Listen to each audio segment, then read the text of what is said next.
Hello दोस्तों, आप सभी को आपके अपने चैनल नाग पूर्णिमा फाउंडेशन में स्वागत है। तो जैसा कि हम लोग को पता है कि झारखंड में अभी लेडी सुपरवाइज़र का फॉर्म भरा जा चुका है, तो इसके तकनीकी विषय साइकोलॉजी का हम लोग यहाँ पे अध्ययन करेंगे।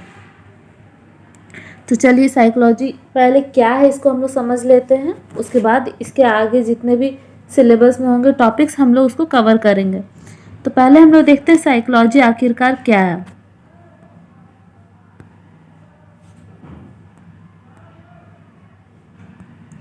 साइकोलॉजी ग्रीक भाषा साइकी और लोगस से मिलकर बना है।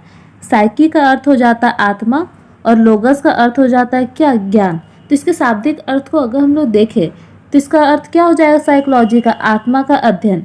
लेकिन वर्तमान में जो आत्मा का अध्ययन, इसका वैल्यू उतना नहीं रह गया है।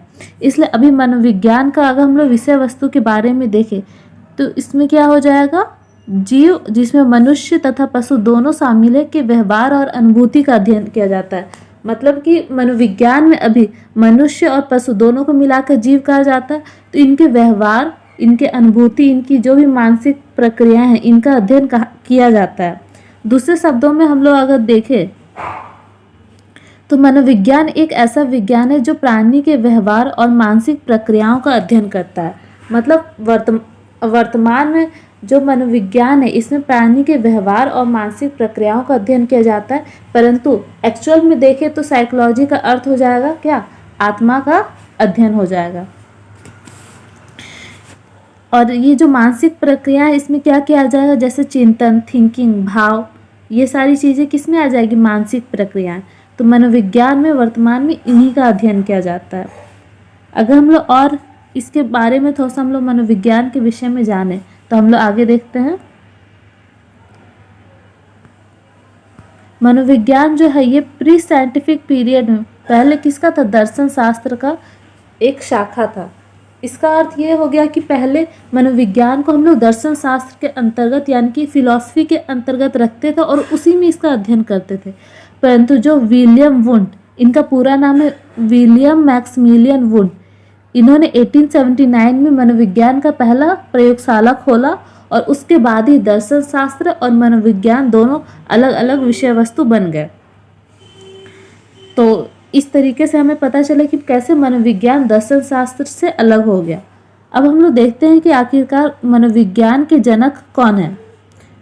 तो मनोविज्ञान के जनक कौन है, मैक्समिलियन वुंड, जिन्होंने 1879 में मनोविज्ञान का पहला प्रयोगशाला खोला था। ये एक जर्मन चिकित्सक थे। इन्हीं को मनोविज्ञान का जनक कहा जाता है। क्या कहा जाता है, मनोविज्ञान का जनक। किनको, विलियम मैक्समिलियन वुंड। ऐसे इनको सिर्फ वुंड भी कहा जाता है, लेकिन इनका पूरा नाम अगर कभी कभी एग्जाम में पूछ सकता है कि इनका पूरा नाम क्या है, तो क्या हो जाएगा, विलियम मैक्समिलियन वुंड। इनको प्रायोगिक मनोविज्ञान का प्रतिपादक भी कहा जाता है, यानी कि किसका, अप्लाइड साइकोलॉजी का। किसका, अप्लाइड साइकोलॉजी के भी जनक कौन है, विलियम मैक्समिलियन वुंड। ये तो रहे पूरे विश्व में, लेकिन अगर देखा जाए कि भारत में कौन थे मनोविज्ञान के जनक, तो भारत में कौन थे, नरेंद्र नाथ सेन गुप्ता, जो कि कलकत्ता विश्वविद्यालय के थे। कौन, नरेंद्र नाथ सेन गुप्ता। ये कलकत्ता विश्वविद्यालय के थे और इन्होंने भारत में, इनको मनोविज्ञान का पिता कहा जाता है।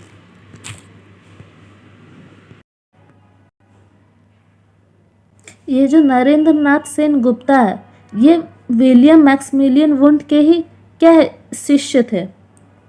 कौन थे, शिष्य। विलियम मैक्समिलियन वुंड के शिष्य कौन थे, नरेंद्र नाथ सेन गुप्ता। और ये भारत में मनोविज्ञान के जनक या फिर इनको पिता भी माना जाता है, कहाँ, भारत में। तो इस प्रकार हम लोग देखें कि साइकोलॉजी क्या है और इनके जनक कौन कौन है, और इसके विषय में हम लोग आगे नेक्स्ट क्लास में पढ़ेंगे।